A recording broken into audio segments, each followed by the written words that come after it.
రాష్ట్రంలో మొక్కజొన్న కొనుగోలు కేంద్రాలు ప్రారంభించకపోవడంతో రైతులు తీవ్ర నష్టాలు ఎదుర్కొంటున్నారని మాజీ మంత్రి BRS deputy floor leader Harish Rao అన్నారు. ప్రభుత్వం వెంటనే కొనుగోలు కేంద్రాలను ప్రారంభించాలని ఆయన డిమాండ్ చేశారు.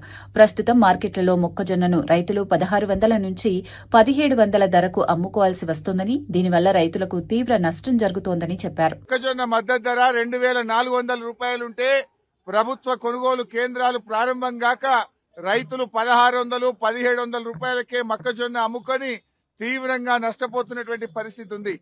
మరొక వైపు అకాల వర్షాల వల్ల మార్కెట్ యార్డ్లలో, కల్లాల్లో మొక్కజొన్న తడిచిపోయి రైతులు బాగా నష్టపోతా ఉన్నారు.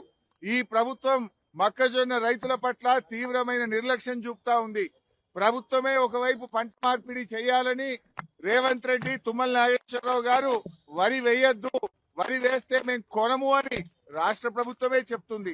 ప్రభుత్వాన్ని నమ్మి 8 లక్షల ఎకరాల్లో మొక్కజొన్న పండిస్తే ఈ ప్రభుత్వం కొనుగోలు కేంద్రాలు ప్రారంభించక రైతులను నట్టేట ముంచుతా ఉన్నారు.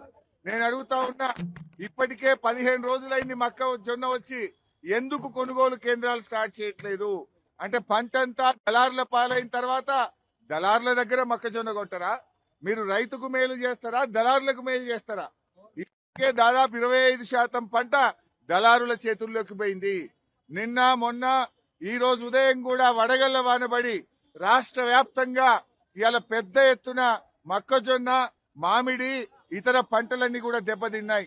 మీరు పంటల బీమాని అసెంబ్లీలో ఊదరగొట్టి బడ్జెట్ స్పీచ్ లో చెప్పి ఇప్పటి వరకు పంటల బీమాను మీరు అమలు చేయలేదు.